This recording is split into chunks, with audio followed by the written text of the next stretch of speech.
नमस्ते बच्चों। जैसे कि अपन ने लास्ट लेक्चर में पढ़ा था ह्यूमन रिप्रोडक्शन के बारे में, उसी से रिलेटेड टॉपिक है बेटा आपका रिप्रोडक्टिव हेल्थ, जो आज अपन इस लेक्चर में पढ़ने वाले हैं।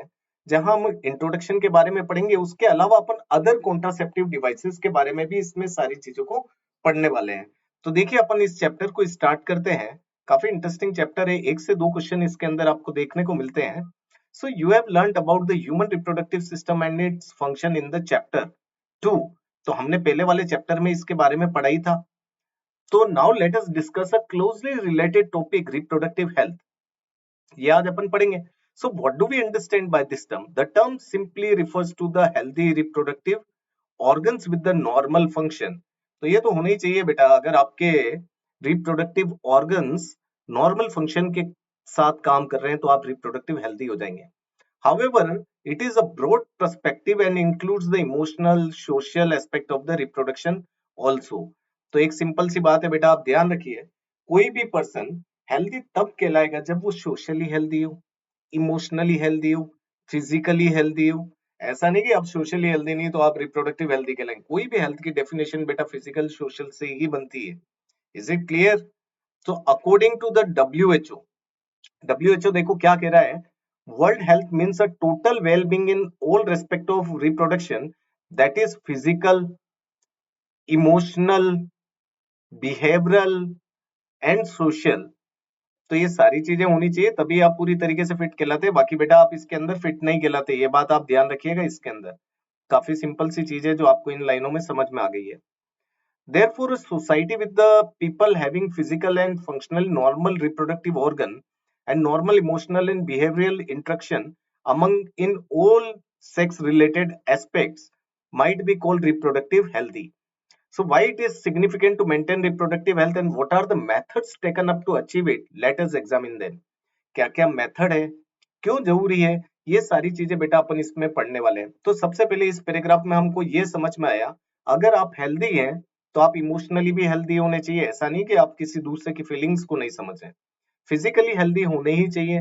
आपके सारे हार्मोन्स अच्छे से वर्क कर रहे हैं, आपके रिप्रोडक्टिव ऑर्गन्स वर्क कर रहे हैं, आपकी सारी फिजियोलॉजी अच्छे से वर्क कर रहे हैं।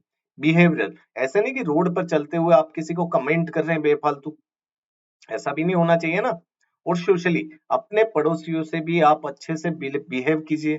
किसी सोसाइटी में जहां आप इन्वॉल्व है वहां पर अच्छे से बिहेव कीजिए। ये सारे बेटा एक तरीके से एस्पेक्ट्स है किसके, आपके रिप्रोडक्टिव हेल्दी रहने के लिए। तो नेक्स्ट अपन देखते हैं इसके अंदर। देखो एनसीईआरटी क्या बोलती है, reproductive health problems and strategy. क्या क्या प्रॉब्लम्स है और हम उन प्रॉब्लम से कैसे बच सकते हैं, ये सबसे मेन चीज है। और देखिए बेटा, सबसे ज्यादा पॉपुलेशन जो देखी जाती है इस वर्ल्ड में, सेकंड लार्जेस्ट पॉपुलेशन है इस वर्ल्ड की, जो आप इंडिया की देख सकते हैं। तो इंडिया ही एक ऐसी कंट्री थी जिसने सबसे पहले इसमें कोई एक्शन प्लान्स बनाए जिससे इस पॉपुलेशन को कंट्रोल किया जाए। ये एक बहुत बड़ी प्रॉब्लम है किसी भी एक रिप्रोडक्टिव हेल्दी सोसाइटी, किसी भी healthy society, either it's reproductive या हेल्थ रिलेटेड कोई भी चीजें हैं, तो आपको पॉपुलेशन कंट्रोल तो चाहिए। इसको, इसके बिना ये काम नहीं हो सकता। So India was among the first country in the world to initiate action plan, ये लाइन आपको आनी चाहिए बेटा। And the programme at the national level to attain total reproductive health as a social goal. This programme called family programme, family planning. और कब initiate हुई थी? 1951 में।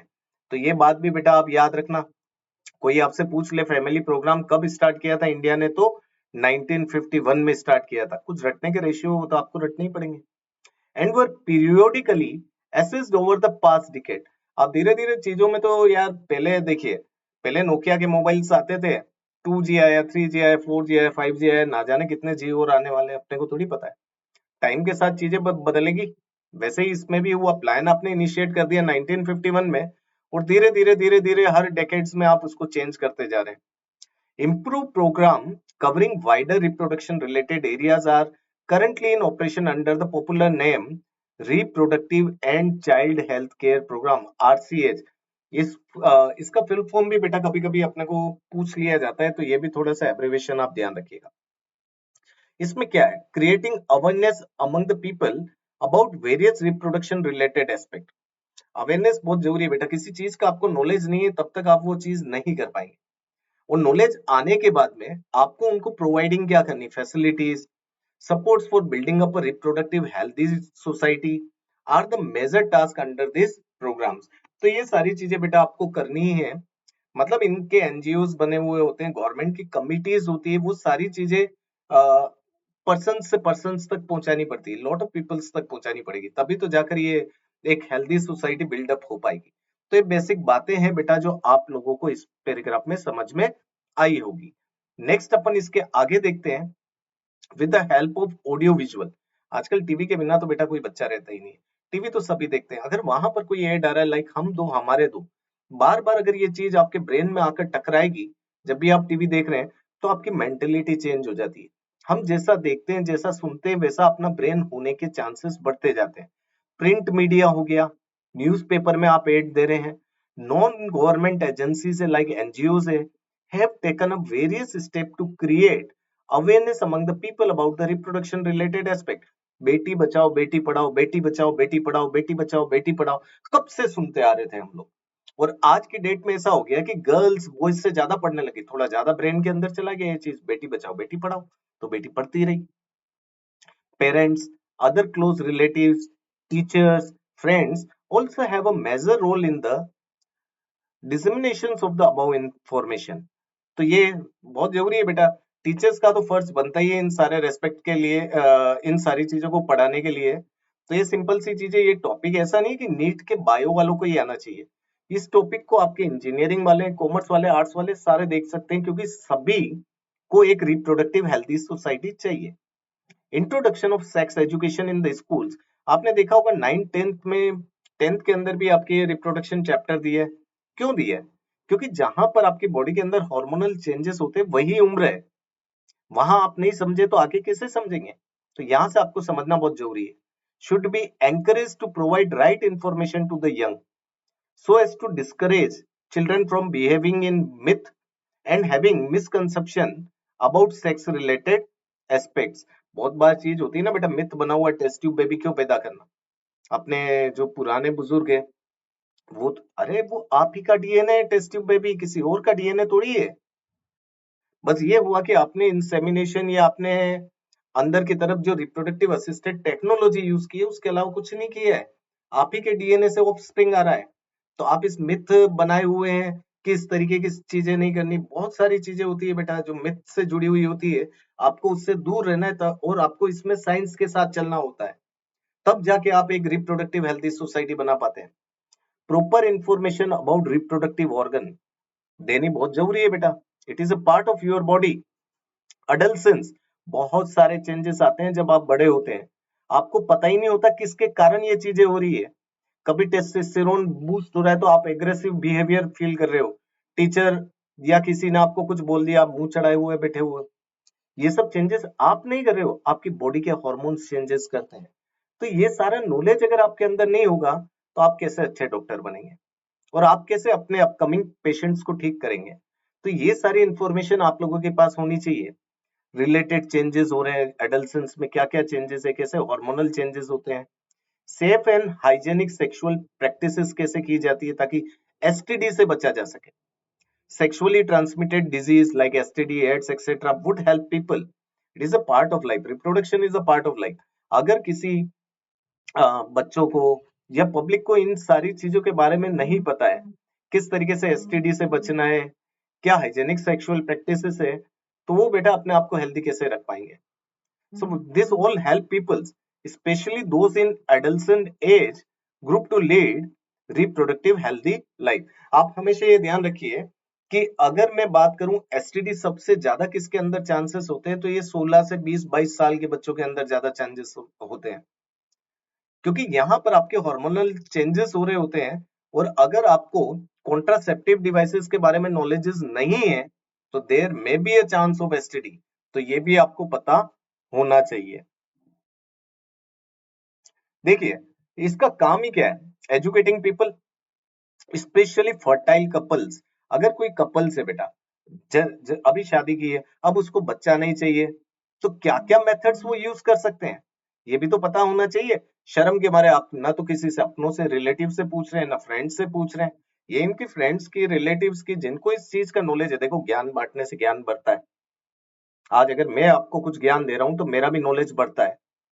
आप किसी को अगर नॉलेज देंगे तो आपका नॉलेज और इंक्रीज होगा, डिक्रीज नहीं होगा। ये एक ऐसी चीज है जो बांटने से बढ़ती है, दूसरी चीजें बांटने से घट जाती है। पैसा बांटोगे तो घट जाएगा, लेकिन ऊपर वाला कहता है वो भी बांटने से बढ़ जाता है। सो दोस्त in the marriageable age group में है, about available birth control options क्या है, केयर ऑफ प्रेग्नेंट मदर्स कैसे की जाती है, post natal care of mother and child दोनों की बहुत जरूरत होती है बेटा, ताकि मैटरनल मोर्टिलिटी को अपन रोक सकें, इन्फेंट्स मोर्टिलिटी को रोक सकें। इंपोर्टेंस ऑफ ब्रेस्ट फीडिंग, आजकल की महिलाएं क्या हो गई बेटा, काम के अंदर बहुत बिजी हो गई है, तो वो ब्रेस्ट फीडिंग कर नहीं रही केवल अपनी सैलरी पैसे के लिए। अरे तुम्हारी किसके लिए वो पैसा कमा रहे हो? नेक्स्ट जनरेशन के लिए कमा रहे हो। अगर वो जनरेशन हेल्दी नहीं होगी तो क्या फायदा उस पैसे का? तो क्या क्या ब्रेस्ट फीडिंग के फायदे हैं, क्या उसको इम्यून सिस्टम डेवलप हो रहा है, किस तरीके से उसको प्रोटीन्स मिल रहा है, ये सारी चीजें तो बेटा पता होनी चाहिए ना। Equal opportunity for male and female child, देखो फीमेल फिटिसाइड मोस्ट कॉमन है और ये ज्यादातर अंडर डेवलप जहां पर होती है या डेवलपिंग चीजें हो रही है। लड़की हो रही है उसको मार दो, अरे यार क्यों मार दो, भ्रूण हत्या करवा दो। इक्वल अपॉर्चुनिटी मिल रही है आज की डेट में मेल एंड फीमेल की, ये बात आपको समझ में आ जानी चाहिए। तो अगर लड़की भी है तो वो लड़के की तरह अपने परिवार को चला सकती है, लड़का भी है तो अपने परिवार को चला सकता है। दोनों को इक्वल अपॉर्चुनिटी मिल रही है। So would address the importance of bringing up socially conscious healthy family of the desired size. Desired size से यहाँ पर ये मतलब है, सपोज आपको फीमेल नहीं चाहिए और आपको मेल चाहिए, एक फीमेल पैदा हुई, दूसरी फीमेल पैदा हुई, और मेल के चक्कर में आप 3 4 5 फीमेल पैदा हो गई तो आपकी तो फैमिली साइज इंक्रीज हो जाएगी ना। तो ऐसा नहीं होना चाहिए, एक फीमेल है, दो फीमेल, दो बच्चे ही ना, हम दो हमारे दो, स्लोगन दिया जाता है ना इसके अंदर। आप बहुत सारे एड में देखते हैं ये सारी चीजें। Awareness of the problem due to uncontrolled population growth, सबसे बड़ी चीज यही है। Social evils like sex abuse, sex related crimes, ये बेटा कोई करवाता नहीं है, ये आपका ब्रेन करता है। अगर आपके ब्रेन के अंदर इस टाइप के क्रिमिनल एक्टिविटीज आ रही है, सेक्स अब्यूज की एक्टिविटीज आ रही है, तो आप गलत इंसान बन जाएंगे। पैदा होते ही कोई गलत इंसान नहीं होता है, अगर उसको अच्छे से नॉलेज मिल जाए तो वो इन सारी चीजों से दूर हो जाएगा। So need to be created to enable people to think and take up necessary steps to prevent them, and there are thereby building a socially responsible and healthy society। इसी तरीके से आप बना पाएंगे, बाकी नहीं बना सकते। इलिटरेसी बहुत बड़ी चीज है बेटा, आपको इलिटरेसी तो हटानी पड़ेगी, लिटरेट होना ही पड़ेगा। Successful implementation of various action plan to attain reproductive health require strong infrastructural facilities। पैसा तो चाहिए, गवर्नमेंट टैक्स ले रही है तो उनके पास आ ही रहा है पैसा। कुछ प्रोफेशनल एक्सपर्टाइज भी होने चाहिए। ऐसा नहीं है कि यार सारी चीजें एक नॉर्मल पर्सन बता दे, कहीं कहीं पर डॉक्टर्स होते हैं वो काफी अच्छे से चीजों को एक्सप्लेन कर पाते हैं, इसीलिए तो डिग्री कर रहे हैं वो, पब्लिक की हेल्प के लिए, पैसा कमाने के लिए नहीं कर रहे हैं। पैसा इज द सेकेंडरी, पहले पब्लिक की हेल्प करो। और मटेरियल सपोर्ट्स भी चाहिए, बहुत सारी चीजें, अगर आप आईवीएफ सेंटर डाल रहे हैं तो बहुत पैसा चाहिए उसके लिए। So these are essential to provide medical assistance and care to the people in the reproductive related problem like pregnancy, delivery, STD, abortions, contraceptions, menstruation problem, infertility etc. सारी चीजें ट्रीट हो जाती है बेटा, मेडिकल साइंस बनी इसीलिए। ईश्वर ने आपको ब्रेन देकर भेजा है, मेडिकल साइंस तो आपको डेवलप करनी है, आपको ब्रेन दिया है ईश्वर ने। So implementation of better techniques and new strategy from time to time are also required to provide more efficient care and assistance to the people। देख यार, अब सिंपल सी चीज, आईफोन भी आए, ये फोन भी आए, आने वाले टाइम में ना जाने कौन से और फोन आएंगे। अपने आप को बेटा आपको मॉडिफाइड तो करते ही रहना है, तो इन टेक्नोलॉजी को भी आपको मॉडिफाइड करना है ताकि पीपल्स को बहुत ज्यादा से ज्यादा हेल्प मिल सके। फिर देखिए इसके आगे की लाइन, स्टेशनरी बैंड ऑन एमनियोसिंथेसिस, इसका मतलब क्या हुआ? इसका मतलब हुआ कुछ लीगल एस्पेक्ट बनाए एमनियोसिंथेसिस पे। आपने क्या हुआ, एमनियोटिक कैविटी से फ्लूइड निकाला, तो आप उसमें जेनेटिक डिसऑर्डर के लिए निकालेंगे, ये नहीं कि वहां पर एक्स वाई क्रोमोसोम के बारे में सेक्स डिटरमाइन कर रहे हो। इसके लिए गवर्नमेंट ने लीगली बना दिया है, डिग्री बैंड हो जाएगी बेटा डॉक्टर बनने के बाद में इस टाइप की हरकतें करोगे तो। आप किसी मेल फीमेल के डिस्क्रिमिनेशन के लिए ये नहीं कर सकते हो। तो स्टेशनरी बैंड यानी कि लीगल बैंड लगा है इसके अंदर। For sex determination to legally check increasing menace of the female foeticide, ताकि कम से कम ये जो डर बना हुआ है, मैनेक का मतलब क्या हुआ, डर जो बना हुआ फीमेल फीटिसाइड का, तो ये कम हो। Is it clear? इसके आगे मैसिव चाइल्ड इम्यूनाइजेशन, बहुत सारे प्रोग्राम्स होते हैं बेटा। पोलियो की 2 बूंद, आपने देखा ही होगा, 2 बूंद जिंदगी की। ये क्या इम्यून सिस्टम दे रहा है बेटा पोलियो वायरस से लड़ने के लिए। लगभग अब तो इरेडिकेट होने वाली है ये चीजें। जैसे स्मॉल पॉक्स भी पहले बहुत हुआ करते थे, वो भी धीरे धीरे खत्म हुए। किसकी वजह से हुए? इम्यूनाइजेशन प्रोग्राम की वजह से। सो these are some programs that merit mention in the connection. In amniocentesis, some of the amniotic fluid of developing fetus is taken to analyze fetal cells and dissolved substances. अगर कोई आपसे पूछ ले कि एमनियोसिंथेसिस से आप क्या क्या कर सकते हैं, सेक्स रेशियोज भी देख सकते हैं, मेल है या फीमेल, कोई डिजीज है आप उसको भी देख सकते हैं, अगर ये क्वेश्चन पूछे। लेकिन एमनियोसिंथेसिस को इम्प्लीमेंट कहाँ करेंगे? तो इम्प्लीमेंट तो केवल आप डिजीज के लिए ही करेंगे, मेल एंड फीमेल सेक्स को डिटरमाइन करने के लिए नहीं। अब कौन कौन सी यहाँ पर जेनेटिक डिसऑर्डर दिए हैं देखिए, एक तो Down syndrome, haemophilia, sickle cell anaemia. तो जो एनसीईआरटी देती है वही एग्जांपल आपको याद रख दे। सॉरी बेटा। तो ये चीज ध्यान रखनी है, तीनों एग्जांपल याद रख लीजिए आप इसके अंदर। सिंपल बेटा। इसके आगे देखते हैं कि फीटस के लिए या सोसाइटी के लिए अपन और क्या क्या अच्छी अच्छी चीजें कर सकते हैं। Research on the various reproduction related areas are encouraged and supported by government and non-government agencies to find out new methods or to improve upon the existing one. वो तो करना ही पड़ेगा बेटा, ये सारी रिसर्चेस तो होगी। Do you know that Saheli, a oral contraceptive for the female, was developed by scientists at the CDRI in Lucknow, India? ये बेटा नॉन स्टेरॉइडल पिल्स है। एक तो क्या आप बॉडी को स्टेरॉइड्स दे रहे हैं, स्टेरॉइड्स कहीं ना कहीं आपको हार्म कर सकते हैं। वैसे पिल्स लेस हार्मफुल होती है, बहुत ज्यादा साइड इफेक्ट नहीं होते हैं, लेकिन थोड़े बहुत हो सकते हैं, क्योंकि आप बाहर से बेटा उसके अंदर हॉर्मोन्स दे रहे हैं। कोई काम बेटा बिना मेहनत के मिलने लग जाए ना, तो बॉडी क्यों मेहनत करेगी? जब प्रोजेस्टेरोन बाहर से आ रहा है तो बॉडी अपना प्रोजेस्टेरोन एस्ट्रोजन क्यों बनाएगी? तो फिर जब आप टेबलेट रोकोगे तो बॉडी को पता ही नहीं चलेगा, बॉडी को कहेगी बाहर से आ रहा है आपने क्यों बनाना, तो आपके हार्मोनल इम्बैलेंस हो सकते हैं। तो ये नॉन स्टेरॉइडल पिल्स बना दिए इन्होंने सहेली, सेंटाक्रोम वगैरह इसके अंदर एक केमिकल होता है। तो देखिए आप इसके अंदर better awareness about the sex related matters, increase number of medically assisted deliveries, better postnatal care leading to decrease maternal and infant mortality rates। अगर ये सारी चीजें देंगे, अच्छे से प्रेगनेंसी हो रही है बेटा, चाइल्ड का अच्छे से केयर हो रहा है, डिलीवरी सारी चीजें अच्छे से हो रही है, तो सिंपल सी बात है माँ और बच्चा दोनों ही सुरक्षित। वो आता है ना कि जच्चा बच्चा दोनों सुरक्षित। गवर्नमेंट हॉस्पिटल के अंदर जाकर आप अपनी डिलीवरीज करवाइए, तो ये चीजें बहुत काम की होती है। Increase number of couples with small families, better detection and cure of STD and overall increased medical facilities are the sex related problems etc are indicate improved reproductive health of society। Simple सी चीज है बेटा, एक कोई भी family बने उसमें बहुत ज्यादा पर्सन नहीं होने चाहिए, हम दो हमारे दो, एसटीडी से प्रिवेंट होनी चाहिए और काफी चीजों का उनको नॉलेज होना चाहिए। यही हमारा टास्क है और यही गवर्नमेंट का भी टास्क था और आरसीएच प्रोग्राम का भी यही टास्क है। छोटा मोटा पॉपुलेशन के बारे में और बर्थ कंट्रोल के बारे में अपन यहाँ पर डिस्कस करेंगे। तो देखिए, in the last century all around development in various field significantly improved and quality of the people. बढ़ेगा ही यार बेटा, जैसे जैसे आपका नॉलेज बढ़ेगा तो आपने क्वालिटी बढ़ाई दी है किसी की लाइफ स्टैंडर्ड जीने के लिए।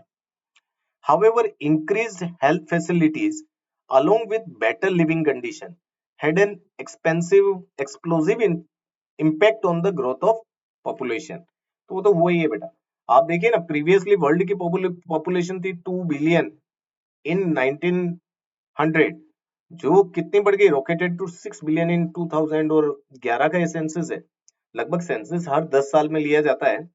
7.2, अब आप यहाँ पर 2021 का भी देख सकते हो, 2031 का भी देख लो, लेकिन थोड़ी सी ग्रोथ रेट कम हुई क्योंकि आप लोगों ने अच्छी अच्छी चीजें जो है कॉन्ट्रासेप्टिव डिवाइसेस वगैरह यूज कर ली, नॉलेज वगैरह यूज करने लगे, तो ग्रोथ रेट घटेगी।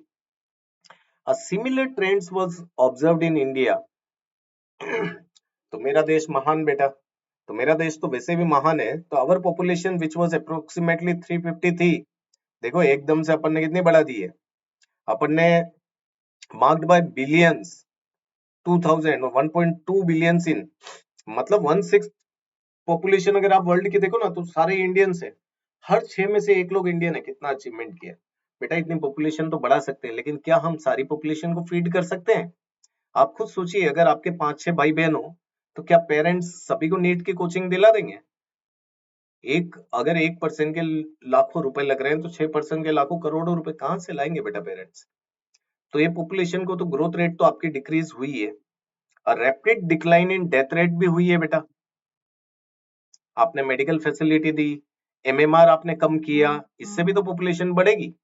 आईएमआर आपने कम किया, as well as increase in number of people in reproductive age are possible probable reason for this। इससे भी बेटा आपकी पॉपुलेशन इंक्रीज हो रही है। तो ये ध्यान रखिए, आपको किसी को मारना नहीं है। आपने बहुत अच्छा किया, आपने मैटरनल मोर्टिलिटी को कंट्रोल किया, आपने इन्फेंट मोर्टिलिटी को कंट्रोल किया, रिप्रोडक्टिव एज ग्रुप में आपने पीपल्स बढ़ाए हैं।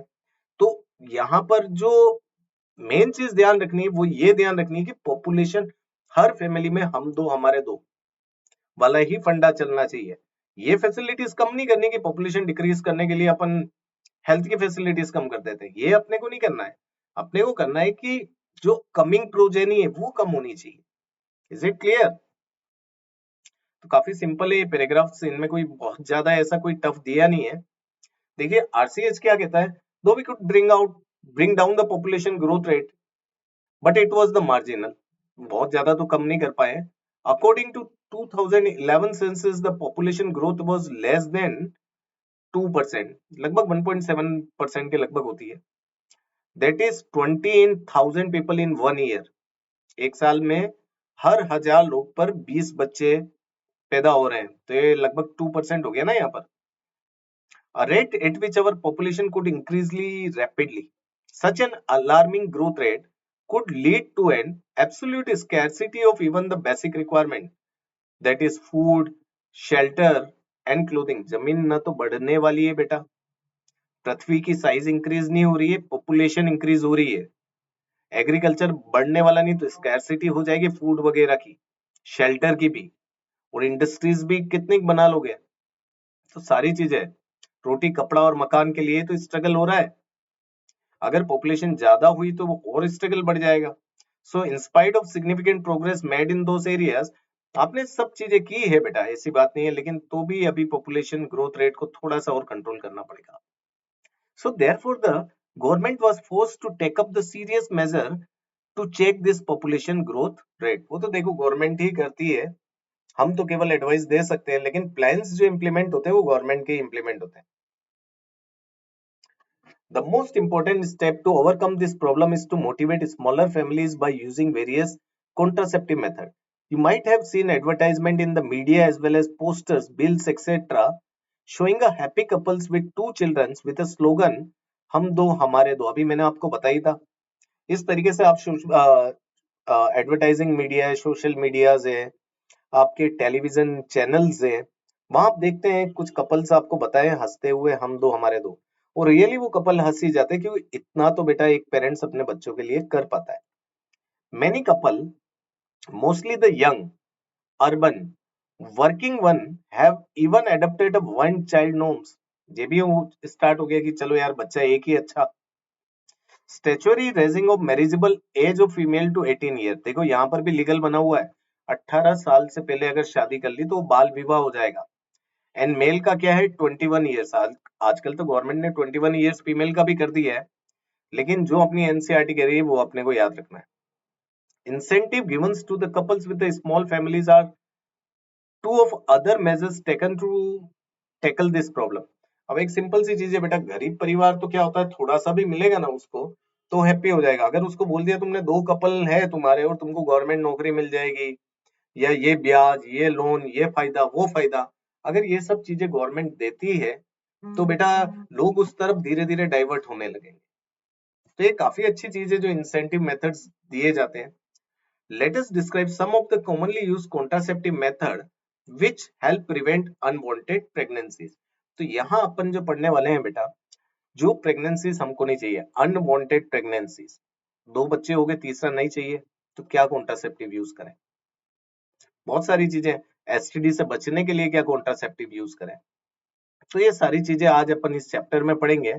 कॉन्ट्रासेप्टिव डिवाइसेस के बारे में अपन समझेंगे, एक एक चीज को अच्छे से समझेंगे ताकि आपसे क्वेश्चन मिस ना हो।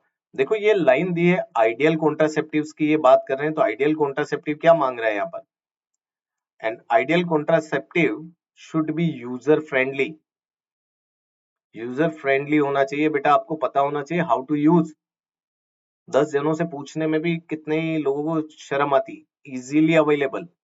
सपोज कोई कपल प्रेगनेंसी नहीं चाहता, होटल स्टे किया, हनीमून मनाने गया और वहां से 10 किलोमीटर दूर है कोई मेडिकल स्टोर, तो बेटा उस दिन बच्चा पैदा हो ही जाएगा। 10 किलोमीटर कौन जाएगा? इजीली अवेलेबल होनी चाहिए, आपके आसपास कोई मेडिकल स्टोर्स होनी चाहिए। और फिर आपने कॉन्ट्रासेप्टिव खरीदी तो वो इफेक्टिव भी होनी चाहिए और रिवर्सिबल भी होनी चाहिए विथ नो और लीस्ट साइड इफेक्ट। तो ये लाइन को बेटा आपको अच्छे से समझ में आ ही गई होगी, मैंने इसको मार्क भी कर लिया, हाईलाइट कर दिया है यहाँ पर। आइडियल कॉन्ट्रासेप्टिव में क्या क्या चाहिए? यूजर फ्रेंडली होनी चाहिए, अवेलेबल इजीली होनी चाहिए, इफेक्टिव होनी चाहिए और रिवर्सिबल होनी चाहिए, तभी तो आइडियल है। It also should in no way interference with the sexual desire. Sexual drive हो गया, सेक्सुअल डिजायर, अगर इस पर इफेक्ट आने लग गया तो कॉन्ट्रासेप्टिव को यूज ही क्यों करेगा? And sexual act of the user. A wide range of contraceptive methods are presently available, which could be broadly grouped into the following categories. कुछ नेचुरल मेथड है जिसको आप ट्रेडिशनल बैरियर्स कहते हैं, कुछ बैरियर मेथड्स आ जाएंगे, कुछ आईयूडीज आ जाएगी, कुछ ओरल कॉन्ट्रासेप्टिव्स आ जाएगी, इंजेक्टेबल्स आ जाएंगे, इम्प्लांट्स आ जाएंगे, सर्जिकल मेथड्स आ जाएंगे। तो इनके बारे में थोड़ा थोड़ा नॉलेज हम लोगों को होना चाहिए, तभी हम जाकर सारी चीजों को अच्छे से समझ पाएंगे। ये काफी इंटरेस्टिंग चैप्टर है बेटा। तो देखिए अपन एक एक करके सारी कॉन्ट्रासेप्टिव डिवाइसेस के बारे में समझते हैं, क्या क्या इन्होंने बताया। देखो पहले तो नेचुरल मेथड, क्योंकि यहाँ पर आपका 1 रुपया नहीं लगना है, कंजूसी की भी हद हो जाती है, तो बहुत से लोग नेचुरल मेथड पर ही बिलीव करते हैं। वैसे ऐसा नहीं, कॉन्ट्रासेप्टिव डिवाइसेस भी आजकल फ्री में मिल जाती है। So natural method work on the principle of avoiding chances of ovum and sperm meeting. दोनों को आपको रोकना है। Periodic abstinence is one of such method in which the couple avoid abstain from coitus from day 10 to 17 of the menstruation cycle। यहाँ बेटा एक चीज को आपको समझनी है, ये जो बता रहे हैं ना स्टैंडर्ड साइकिल की बात कर रहे हैं, मतलब सपोज ये आपकी मेंसेस साइकिल है, ये आपके ओव्यूलेशन टाइम है, तो इसके प्रायर 3 दिन और 3 दिन बाद, मतलब ये हो गया 13, 12, 11 और 10। तो ये कह रहा है 10 से लेकर 17 तक आपको इस चीज में कॉन्ट्रासेप्टिव को यूज कीजिए, जो भी आप कॉन्डम्स वगैरह यूज करते हैं उसको यूज कीजिए, क्योंकि ये फर्टाइल टाइम है, यहाँ पर आपके ओव्यूलेशन हो रहा है। तो उसके प्रायर 3 दिन पहले और 3 दिन बाद, तो ये आपको थोड़ा सा पता होना चाहिए, इस समय आपको कॉन्ट्रासेप्टिव डिवाइस को यूज करना, बाकी आपको नहीं यूज करना। क्लियर? तो ये एक स्टैंडर्ड साइकिल की बात कर रहे हैं 28 दिन की। अगर साइकिल चेंज हो गई, तो मैंने आपको प्रीवियस लेक्चर में बताया था मेंसेस कब होगा, लास्ट के 14 डेज फिक्स होते हैं, तो 14 माइनस 14 करोगे तो 26 डेज, यानी कि 3 दिन इसके प्रायर और 3 दिन इसके बाद, तब हो जाएगा आपका 23 से लेकर 29 डेज। तो ये थोड़ा सा ध्यान रखना है, डॉक्टर की एडवाइस को समझना है। When ovulation could be expected, as chance of fertilizations are very high during this period, so it is called the fertile period। तो ये वाले 10 to 17 डेज जो है बेटा आपके फर्टाइल पीरियड में आते हैं, एनसीईआरटी स्टेटमेंट आ सकता है। So thereby by abstaining from coitus during this period, conception could be prevented। बिल्कुल, लेकिन मैंने आपको बता ही दिया, अगर मेंसेस साइकिल चेंज हो गई, 40 डेज की हो गई 28 की, तो ओव्यूलेशन टाइम पीरियड चेंज हो जाएगा, तो ये बहुत इफेक्टिव नहीं है। Is it clear? दूसरा इन्होंने दिया है विड्रॉल मेथड और coitus interruption is the another method in which male partner withdrawal is penis from vagina. मतलब इजेकुलेशन से पहले पेनिस का विड्रॉल कर दिया, लेकिन क्या होता है बेटा, आप लोगों को पता होगा जो ग्लैंड पेनिस एरिया होता है, वहां पर बल्बो यूरेथ्रल के सिक्रिएशंस होते हैं ताकि लुब्रिकेशन मिले, और हो सकता है उन लुब्रिकेशंस के चक्कर में 2-4 स्पर्म्स वहां पर भी मौजूद हो। तो आपने तो इजेकुलेशन बाहर किया, लेकिन वो स्पर्म्स एंटर हो सकते हैं वजाइना के अंदर, तो वो भी वहां पर प्रेगनेंसी क्रिएट कर सकते हैं। तो ये भी बेटा चांसेस तो यहाँ पर ज्यादा ही होते हैं नेचुरल मेथड में। सो withdrawal his penis from vagina just before the ejaculation so as to avoid insemination. लेकिन यहाँ पर भी बेटा चांसेस बन रहे हैं. Lactational amenorrhoea. लैक्टेशनल एमेनोरिया का मतलब होता है बेटा जब मदर एक चाइल्ड को फीड कर रही होती है, सपोज 6 मंथ तक बेबी को दूध पिला रही, ब्रेस्ट फीडिंग करा रही, तो उस समय प्रोलैक्टिन का लेवल ज्यादा होता है. किसका लेवल ज्यादा होता है? प्रोलैक्टिन. तो आप समझिए प्रोलैक्टिन बढ़ा हुआ है तो ये सप्रेस कर देता है एफएसएच को और एलएच को. एफएसएच एलएच अगर सप्रेस हुए बेटा तो फॉलिकल्स नहीं बनेंगे, तो ओव्यूलेशन नहीं होगा, तो इस समय प्रेगनेंसी नहीं होती है, जो लैक्टेशनल एमेनोरिया अपन कह रहे हैं, जब तक मदर फीड कर रही है. तो एक सिंपल सी चीज है, मतलब फीडिंग की वजह से ये जो सेंसेस आते हैं ना, इससे आपका प्रोलैक्टिन बहुत ज्यादा रिलीज हो रहा है. अब सपोज बच्चे ने फीडिंग बीच में ही छोड़ दी, सपोज बच्चा फीडिंग ही नहीं कर रहा है, तब क्या होगा? प्रोलैक्टिन का लेवल घट जाएगा तो एफएसएच एलएच बन जाएगा, तो उस समय ओव्यूलेशन के चांसेस बढ़ जाते हैं. तो ये भी एक सेफ मेथड नहीं है एक तरीके से, पूरी तरीके से. So lactational amenorrhea means absence of menstruation. Method is based on the fact that ovulation and therefore the cycle do not occur during this period of intense lactation following parturition. तो 6 महीने मतलब आपके पार्चुरेशन बर्थ हो गया, उसके 6 महीने तक आपने लैक्टेशन आपने करवाया, तब ये आपकी ओव्यूलेटरी फेज नहीं आ रहा है, एफएसएच नहीं आ रहा है, मैंने बताई दिया आपको. तो ये क्या है? एब्सेंस है मेंस्ट्रुएशन साइकिल की. क्लियर? तो मेंसेस साइकिल यहाँ पर चल नहीं रही है, ओव्यूलेशन हो नहीं रहा है, तो बच्चा पैदा होगा नहीं. लेकिन मैंने बता दिया इसमें भी ड्रॉबैक्स है. अगर बच्चे ने मिल्क पीना बंद कर दिया, तो प्रोलैक्टिन कम हो गया तो एफएसएच बढ़ गया, एलएच बढ़ गया. ये एंटागोनिस्ट है बेटा यहाँ पर, प्रोलैक्टिन, एफएसएच एंड एलएच, ये बात याद रखना. So therefore, as long as the mother breastfeeds the child fully, chances of conception are almost nil. However, this method has been reported to effectively only up to the period of 6 months following parturition. Parturition के 6 महीने बाद तक ये अपन मानते हैं कि एक अच्छा इफेक्टिव पीरियड है. As no medicines or devices are used in this methods, side effects तो होंगे ही नहीं, नील के अब जीरो ही है. Chances of failure though of this method are very high. तो ये बात ध्यान रखना बेटा, ये मैं अंडरलाइन कर देता हूँ, नेचुरल मेथड के चांसेस सबसे ज्यादा होते हैं. ये बात आपको समझ में आ गई होगी. सिंपल सिंपल सी बातें हैं जो इस पैराग्राफ में आपको आना चाहिए. तो नेचुरल मेथड में हमने 3 मेथड देखे हैं बेटा. पहला तो आपने पीरियोडिक एब्सिस्टेंस देखा, दूसरा आपने कोइटस इंटरप्शन देखा, और तीसरा आपने लैक्टेशनल एमेनोरिया देखा. होप आपको तीनों ही मेथड अच्छे से समझ में आ गए होंगे. तो अब अपन इसके आगे समझते हैं. कुछ बैरियर मेथड्स यहाँ पर दिए हैं बेटा, तो अपन बैरियर मेथड्स के बारे में भी कुछ चीजें समझते हैं. तो यहाँ पर इन्होंने बैरियर मेथड दे दिए हैं अपने को, तो ये भी अपन समझ लेते हैं क्या क्या बैरियर मेथड है. तो देखिए आप इसमें, in barrier method ovum and sperms are prevented from physical meetings, ठीक है, with the help of barrier. Such methods are available for both males and females, दोनों के लिए ही होते हैं. Condoms are the barrier made up of thin rubber latex sheet that are used to cover the penis in the male and or vagina and cervix in the female. देखो female के condom भी आते हैं, mail का भी आता है. Suppose ये वाला मेल का है और ये फीमेल का ये फेमिडोम वगैरह आते हैं. इसको आप इंसर्ट कर लेते हैं, यूजर फ्रेंडली है ये, आप अपने से कर सकते हैं, कोई आपको यहाँ पर नर्स नहीं चाहिए, कोई आपको डॉक्टर्स नहीं चाहिए, इजीली यूजेबल होते हैं, रिवर्सिबल नहीं होते, बस ये ध्यान रखना. ये सारे कॉन्डम्स वगैरह, चाहे मेल कॉन्डम हो चाहे फीमेल कॉन्डम हो, रिवर्सिबल नहीं होंगे, एक बार यूज करो, use and throw. So just before coitus, so that the ejaculated semen would not enter the female reproductive tract. अब अगर इजेकुलेशन हुआ तो वो यहीं पर बढ़ जाएगा और आप इसको थ्रो आउट कर दीजिए. एसटीडी से प्रिवेंट कर रहे हैं, एसटीडी प्रिवेंशन आपको यहाँ देखने को मिलेगा, इसको अगर आप यूज करेंगे. So this can prevent conception. Nirod is the popular brand of the condom for the male, and use of condom has increased in recent years due to its additional benefits of protecting the user from STD. So both the male and female condoms are disposable, can be self-inserted and thereby giving privacy to the user. ये बात बेटा आप लोगों को समझ में आनी चाहिए. कभी कभी क्या होता है कि स्टेटमेंट फॉर्म में ये लाइनें पूछ ली जाती है, तो ये बात अपने को आ गई यहाँ पर समझ में, तो अपन इसके आगे बढ़ते हैं।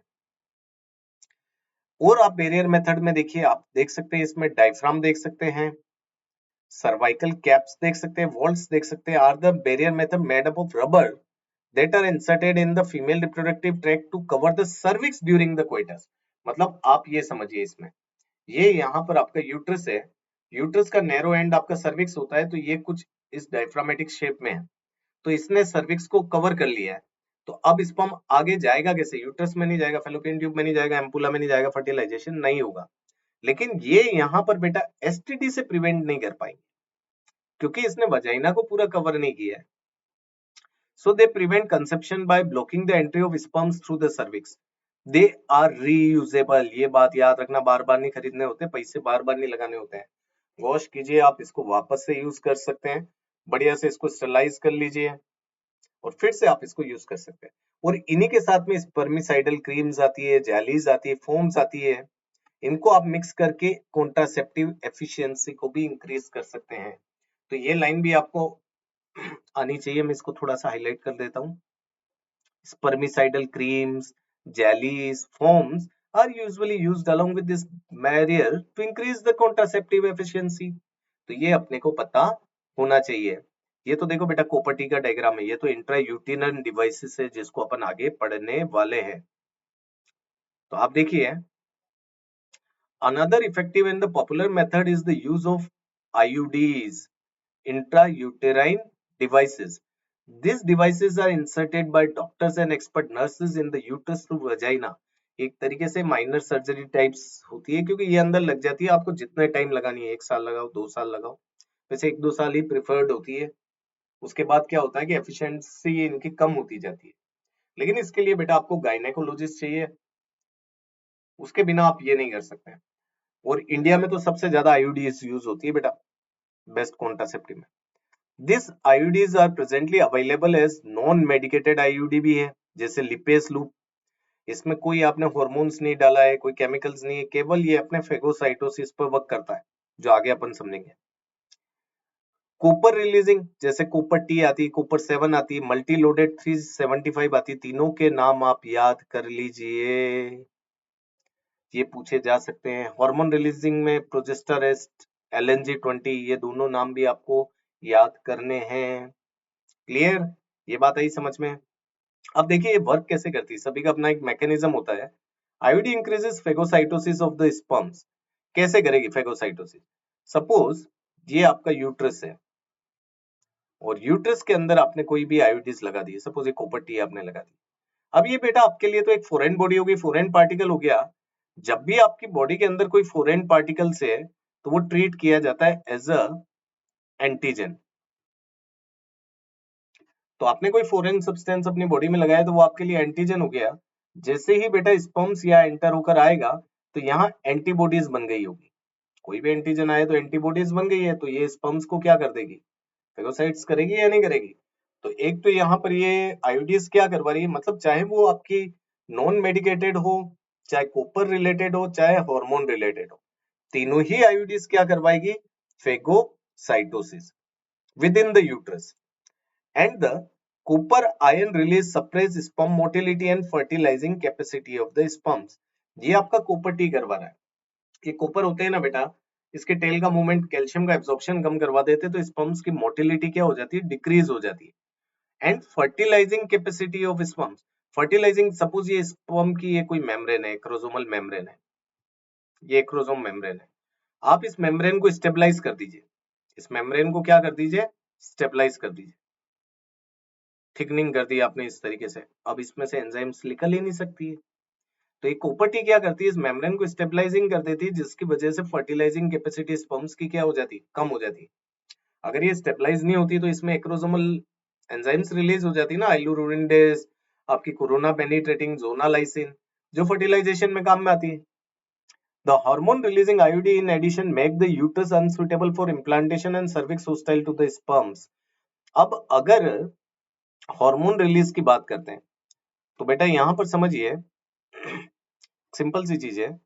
ये सपोज आपका यूट्रस है और ये यहाँ पर सर्विक्स है, तो सर्विक्स पे आपने म्यूकस बढ़ा दिया, हार्मोन रिलीजिंग के अंदर मेनली होता क्या है, प्रोजेस्टेरोन होते हैं, एस्ट्रोजन होते हैं, लेकिन ये एनालोगस प्रोजेस्टेरोन है, एनालोगस प्रोजेस्टेरोन है, ये आपका नेचुरल प्रोजेस्टेरोन नहीं है, आपने प्रोजेस्टेरोन की तरह केमिकल बनाया है, और जब ये केमिकल्स अंदर जाता है, चाहे वो टैबलेट फॉर्म में हो, चाहे आईयूडी के फॉर्म में हो, वो सर्वाइकल म्यूकस को बढ़ा देता है। अदरवाइज प्रोजेस्टेरोन तो बेटा इम्प्लांटेशन में हेल्प करना चाहिए, प्रोजेस्टेरोन तो आपकी बॉडी भी बना रही है, तो फिर तो हर समय सर्विक्स पर म्यूकस रहना चाहिए। ये एक तरीके से आपके एनालॉग प्रोजेस्टेरोन जो होते हैं बाहर के, ये सर्वाइकल म्यूकस को बढ़ाते हैं, आपके नॉर्मल प्रोजेस्टेरोन नहीं बढ़ाते हैं। ये कॉन्सेप्ट है बेटा इसके पीछे जो आपको पता होना चाहिए। तो हार्मोन रिलीजिंग आईयूडीज क्या कर रही है, make the uterus unsuitable for implantation. Implantation के लिए ये जो प्रोजेस्टेरोन होता है ना बेटा, ये एंडोमेट्रियम को थिन कर देता है, और एंडोमेट्रियम की थिनिंग की वजह से तो वो शेड हो जाएगी, तो इम्प्लांटेशन से बच गए। और सर्विक्स में सर्वाइकल म्यूकस को बढ़ा दिया तो स्टाइल हो गया, वो एनवायरमेंट स्पर्म्स के लिए स्पर्म एंटर ही नहीं हो पाएगा। IUDs are the ideal contraceptive for the females who want to delay pregnancy और स्पेस चिल्ड्रन। दो बच्चों के बीच में आपको गैप देना है, तो आपने आईयूडीज लगा दी कि मेरे को 3-4 महीने, 2-3 साल तक बच्चे नहीं चाहिए, तो आईयूडी उनके लिए बेस्ट है जो प्रेगनेंसी को डिले करना चाहते हैं, चिल्ड्रन के बीच में गैप देना चाहते हैं। So it is the one of the most widely accepted method of contraception in India. ये बात को यहाँ पर, ये जितनी भी लाइनें हैं बेटा, ये मैं इसको हाईलाइट कर देता हूँ। जो भी फीमेल डिले करना चाहती है अपनी प्रेगनेंसी को, या चाइल्ड के बीच में स्पेस करना चाहती है, वो इसको यूज कर सकती है। So it is the one of the most widely accepted method of contraception in India. यहाँ तक हो बच्चों, आप लोगों को सारी बातों को अच्छे से समझ में आया होगा। फिर अपन इसके आगे चलते हैं, थोड़ा सा पानी पी लेते हैं।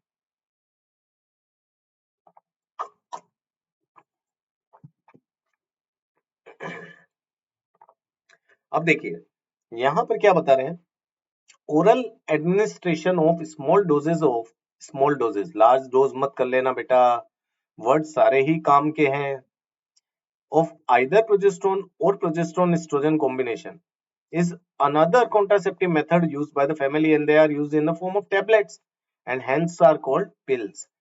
देखिए जो आपने अपनी हार्मोनल इंड्यूसिंग आईयूडीज में आपने देखा, वहां पर भी आपने प्रोजेस्टेरोन यूज किया, एस्ट्रोजन यूज किया, वही सेम यहाँ पर टेबलेट्स में भी होता है। तो अगर उसका मैकेनिज्म और इसका मैकेनिज्म देखोगे तो सेम ही होगा। Pills have to be taken daily for the period of 21 days starting preferably within the first 5 days of menses cycle।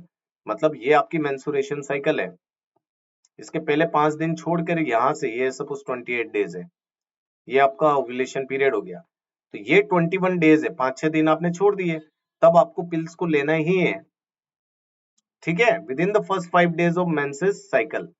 After a gap of 7 days it has to be repeated in the same pattern. 21 दिन हो गए, इसके 7 दिन का फिर से gap दे दो, उसके बाद फिर से स्टार्ट कर लो। वैसे यहाँ पर भी आपको 7 दिन की प्लेसिबो पिल्स दी जाती है, रिमाइंडर पिल्स है बेटा ये प्लेसिबो, कुछ विटामिन वगैरह देते हैं, आयरन की गोलियां देते हैं, डॉक्टर्स देते ही हैं, ताकि आप कंटिन्यूटी में रहें। एक काम क्या होता है, छूट जाता है तो छूट ही जाता है, अगर आप पढ़ना छोड़ दोगे तो वो छूट ही जाएगा। कंटिन्यूटी, 21 दिन आपने मेहनत की तो 7 दिन कम मेहनत भी कर सकते, थोड़े थोड़े क्वेश्चन करो।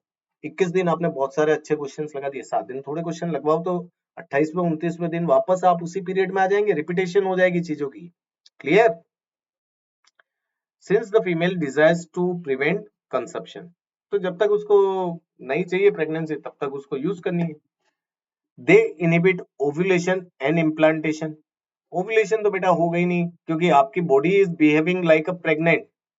आपका कॉर्पस ल्यूटियम क्या रिलीज करता है, कॉर्पस ल्यूटियम प्रोजेस्टेरोन और एस्ट्रोजन ही रिलीज करता है, एक तो प्रोजेस्टेरोन करता है, दूसरा उसके साथ एस्ट्रोजन करता है। तो आप सिंपल सी चीज समझिए, जब तक कॉर्पस ल्यूटियम रहता है तब तक क्या प्रेगनेंसी इंडिकेटर है? बिल्कुल है सर, आ रही है ये बात हमें समझ में। तो जब आप यहाँ पर प्रोजेस्टेरोन और एस्ट्रोजन पिल्स दे रहे हैं, उसमें भी तो प्रोजेस्टेरोन एस्ट्रोजन है, तो बॉडी एक तरीके से सूडो प्रेगनेंसी की तरह वर्क कर रही है। क्लियर? तो जब तक ये प्रोजेस्टेरोन एस्ट्रोजन बढ़ा हुआ है, मतलब प्रोजेस्टेरोन एस्ट्रोजन कॉम्बिनेशन यहाँ पर, तो आपके एस्ट्रोजन एफएसएच का रिलीज नहीं हो रहा है, फॉलिकल्स डेवलप नहीं होंगे, तो ओव्यूलेशन नहीं होगा, तो दे इनहिबिट ओव्यूलेशन, बिल्कुल करेक्ट है।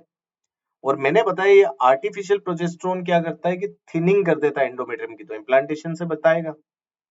As well as the quality of cervical mucus, ये भी मैंने बताया, जहां पर हॉर्मोन्स आ रहे हैं, चाहे वो पिल्स हो, चाहे इम्प्लानोन हो जो स्किन के अंदर लगाए जाते हैं, चाहे इंजेक्शन हो, चाहे आपके आईयूडीज हो, सभी जगह मैकेनिज्म तो सेम ही रहेगा। But pills are very effective with lesser side effect, ये लाइन को मैं मार्क कर लेता हूं। एंड आर, अब देखो ये लेसर साइड इफेक्ट बता ही रहे हैं तो अपने को करना ही है, तो मैं इसको मार्क कर देता हूँ। बाकी हार्मोनल चीजें बेटा आपकी हार्मोन्स डिस्टरबेंस करती है, मिनिमम ही आपको जरूरत हो तभी आप पिल्स को यूज कीजिए, रेगुलर आप यूज मत कीजिए। बाकी सहेली मैंने बताया था CDRI, लखनऊ में बनी थी, नॉन स्टेरॉइडल है। The oral contraceptive pills for female contain non steroidal preparation, Centchroman होता है बेटा इसके अंदर, वो एक केमिकल होता है। वैसे ये वीक में 2 बार दी जाती है, लेकिन एनसीईआरटी एक बार ही बता रही, तो अपने वंस इन अ वीक कर लो, with a very few side effects and have a high contraceptive value. आप ये ध्यान रखना, सहेली कभी भी ओव्यूलेशन को नहीं रोक सकती, इसका ये फंक्शन ही नहीं है। ये क्या होता है कि जो आपके यहाँ पर एंडोमेट्रियम में एस्ट्रोजन रिसेप्टर्स हैं, जहां पर एस्ट्रोजन आकर एक्ट करेगा और इस एंडोमेट्रियम को थिकनिंग देगा, उसको ब्लॉक कर देती है। एस्ट्रोजन आएगा ही नहीं तो एंडोमेट्रियम थिकन होगी नहीं, एंडोमेट्रियम थिकन होगी नहीं तो आपका प्लेसेंटा अटैच ही नहीं हो सकता है। तो इसका फॉर्मूला, इसका थोड़ा सा मैकेनिज्म डिफरेंट है। ये कोई स्टेरॉइड की तरह वर्क नहीं कर रही कि ओव्यूलेशन को रोक रही है, ऐसा इसका कुछ काम नहीं। एस्ट्रोजन रिसेप्टर को ये ब्लॉक करती है। तो आप ध्यान रखना, सहेली का फंक्शन होता है क्या, ब्लॉकेज ऑफ एस्ट्रोजन रिसेप्टर। तो ये अपने को थोड़ा सा पता होना चाहिए बेटा इसके अंदर। इसका मैकेनिज्म थोड़ा सा डिफरेंट है, तो अपने को समझ में आना चाहिए जो भी मैकेनिज्म दिया है। आया मेरे नन्हे मुन्ने चुन्नू, आ रही है ये चीज समझ में? बिल्कुल आएगी सर, अगर आप पढ़ोगे तो पढ़ना तो पड़ेगा बेटा। प्रोजेस्टेरोन अलोन और in combination with the oestrogen can be use by the female as injection भी यूज कर सकते हैं, इम्प्लांट्स भी यूज कर सकते हैं। इम्प्लांट्स बॉडी के अंदर लगाए जाते हैं under the skin. Their mode of action is similar to that of pills. सभी के अंदर हार्मोन से, तो मोड ऑफ एक्शन तो कभी भी चेंज हो ही नहीं सकता, मैकेनिज्म सेम है। इफेक्टिव पीरियड चेंज हो सकता है, जैसे इंजेक्शन 3 महीने के लिए होते हैं, फिर आपके ये 3 साल 5 साल की होती है, इम्प्लांट्स वगैरह होते हैं। तो वो आपकी जरूरत पे डिपेंड करता है कि आप उसमें इम्प्लांट्स लगाएं, पिल्स लें, या कोई अदर इंजेक्शंस वगैरह लें। Administration of progesterone and progesterone oestrogen combination or IUD within 72 hours of coitus has been found to be a very effective as emergency contraceptive। मतलब अगर फीमेल ने प्रेग्नेंट होने के चांसेस हो गए, मतलब आप ये समझिए फीमेल के अंदर कोई प्रोटेक्टिव उनका सेक्सुअल इंटरकोर्स नहीं हुआ है, तो विद इन 72 आवर्स के अंदर बेटा कुछ टेबलेट्स आती है, लाइक मालाडीज वगैरह आती है, वो आप यूज कर सकते हैं। मालाडी नहीं, आई पिल्स वगैरह आती है। मालाडी तो आपकी 21 डेज की हो जाएगी। आई पिल्स आती है, अनवांटेड 72 नाम से ब्रांड से आती है। ये इमरजेंसी कॉन्ट्रासेप्टिव्स है कि आप नहीं चाहते हैं कि कोई प्रेगनेंसी हो, और हो सकता है कि उस समय मेटिंग हो जाए, आपको लगे कि नहीं यार स्पर्म ओवम का फ्यूजन हो जाएगा, आपने कोई कॉन्ट्रासेप्टिव यूज नहीं किया है, तो ये टेबलेट्स आप यूज कर सकते हैं। आईयूडीज को भी आप एडमिनिस्ट्रेट कर सकते हैं इस तरीके से इमरजेंसी कॉन्ट्रासेप्टिव के यूज में। तो यहाँ पर वही बात लिखी है बेटा, देखिए आप, एडमिनिस्ट्रेशन ऑफ प्रोजेस्टेरोन और प्रोजेस्टेरोन एस्ट्रोजन कॉम्बिनेशन और IUD within 72 hours of coitus, 72 घंटे के अंदर आपको करना है, has been found to be very effective as emergency contraceptive, as they could be used to avoid possible pregnancy due to rape cases भी हो सकते हैं और unwanted pregnancies भी हो सकती है। तो अनप्रोटेक्टेड अगर इंटरकोर्स हुआ है, तो वहां पर बेटा आप इस टेक्निक्स को यूज कर सकते हैं। कहीं कहीं पर आप डॉक्टर की एडवाइस भी ले सकते हैं, और ये तो आप अपने से भी कर सकते हैं।